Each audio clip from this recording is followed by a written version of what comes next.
Naturo, votre rendez-vous naturopathique. Avec Pauline Burel.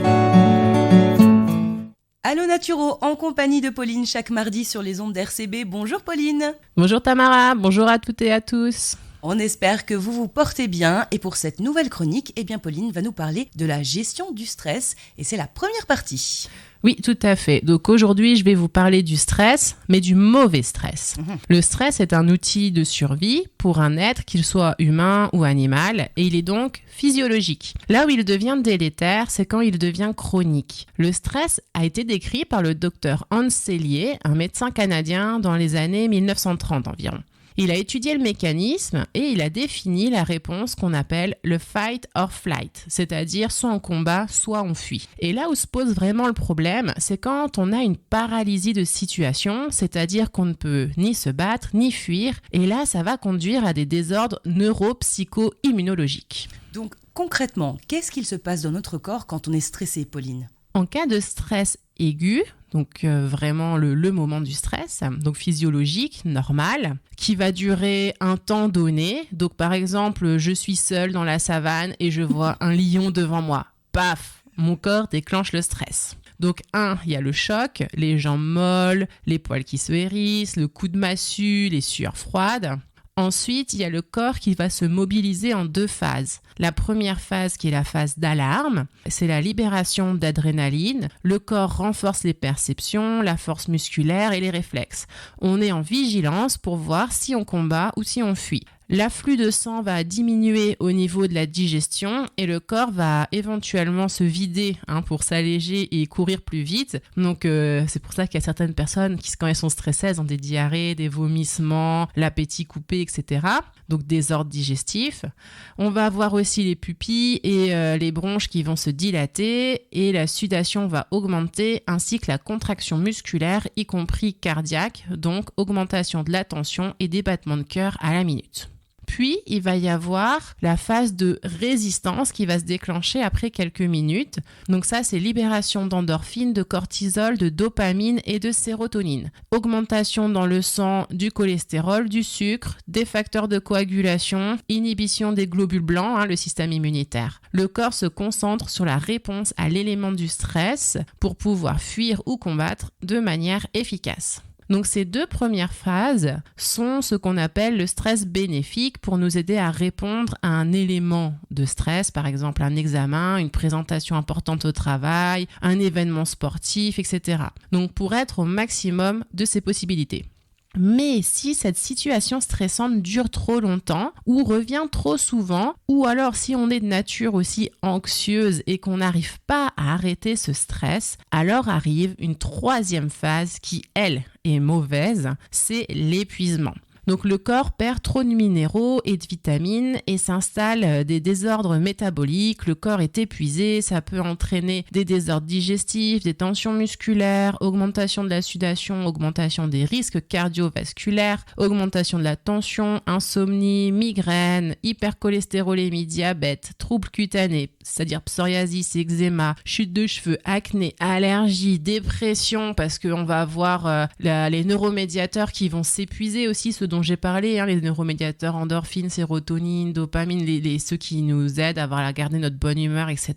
Donc tout ça, en fait, ça nous entraîne vraiment vers ce côté où on est à bout. Épuisement total. Et Pauline, pourquoi certaines personnes sont plus sujettes que d'autres au stress ? Donc le stress est lié à l'émotionnel, donc ça va dépendre aussi de la confiance en soi, de notre passé, de notre vécu et bien sûr de notre tempérament de base. Ce qui joue également en plus, c'est notre environnement, c'est-à-dire est-ce que le stress est juste dans une partie de notre vie, par exemple juste sur le plan professionnel, ou est-ce qu'il affecte aussi notre plan personnel? Est-ce que c'est tous les jours de la semaine? Est-ce qu'on arrive ou pas à se trouver une bulle en fait pour couper de cet élément stressant?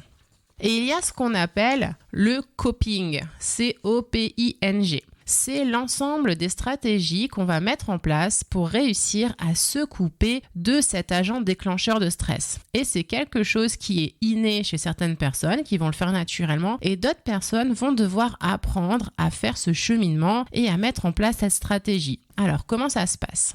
Donc, D'abord, donc il y a le stress et on va évaluer l'agent agresseur. Est-ce que c'est un petit, un gros, un moyen, un très gros, un énorme problème?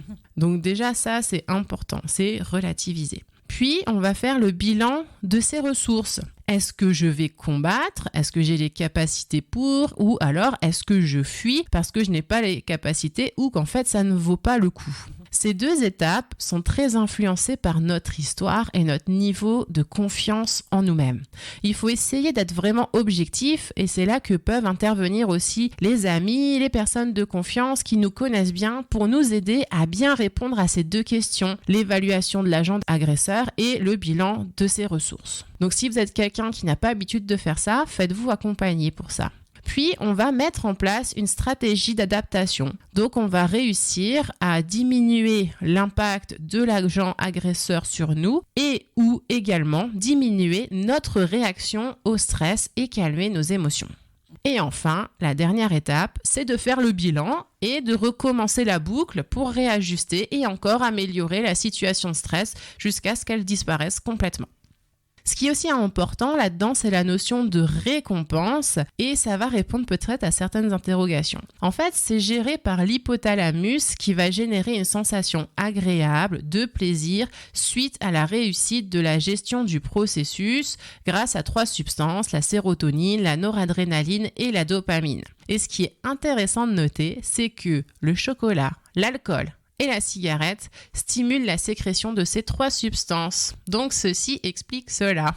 Et comment savoir si on est vraiment stressé, Pauline? Alors d'abord, il y a les symptômes dont j'ai parlé au début de l'émission, donc problèmes digestifs, problèmes de sommeil, crise d'angoisse, spasmophilie, hypertension, les syndromes métaboliques, donc augmentation du cholestérol, des triglycérides, du diabète, problèmes de mémorisation, fatigue, problèmes cutanés, eczéma, psoriasis, etc. Maladies à répétition, par exemple, on ne sort pas des infections ORL. On peut aussi mesurer son stress avec des outils. Alors, il y a l'échelle Holmes-Rahe, H-O-L-M-E-S espace R-A-H-E, qu'on va retrouver facilement sur Internet en tapant juste le nom, où il y a également des tests d'auto-évaluation du degré de stress qu'on peut trouver sur Internet. Donc, il y a par exemple le CHU de Besançon qui en a fait un. En fait, c'est un ensemble de questions. Vous savez, c'est un peu comme dans les magazines. Et puis, on répond oui ou non. Et puis, après, selon le nombre de points qu'on a, ça nous dit à quel niveau de stress on est, selon les événements aussi qui se passent dans notre vie, donc un déménagement, un décès, un changement de travail, et même des choses positives, comme un mariage, l'arrivée d'un enfant, tout ça, ça fait partie du stress aussi. Donc on peut parfois, sans se rendre compte, être en fait dans un environnement très stressant. Donc c'est intéressant aussi de regarder ces choses-là pour voir. Et qu'est-ce qu'on peut faire concrètement? Alors déjà, on peut pratiquer donc le coping, ce que je vous ai dit. Donc on évalue l'agent agresseur, on fait le bilan de ses ressources et on met en place une stratégie d'adaptation. Et on peut aussi pratiquer la méditation, la cohérence cardiaque. Donc c'est l'exercice de respiration dont je vous parle tout le temps et que vous retrouvez des vidéos sur YouTube, autant pour la méditation que pour la cohérence cardiaque, pour vraiment vous aider à pratiquer de manière plus facile et intuitive. Il y a le contact avec la nature qui est important, le sport, alors encore mieux le sport à l'extérieur dans la nature, ça fait 2 en 1. Et je vais vous donner d'autres solutions avec des compléments alimentaires dans la prochaine émission.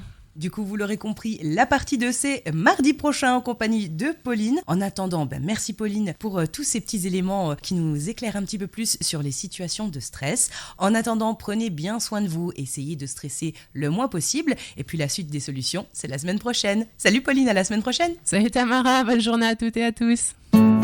Allo Naturo avec Pauline Burel, c'est tous les mardis à 13h sur RCB et sur www.radio-rcb.fr. RCB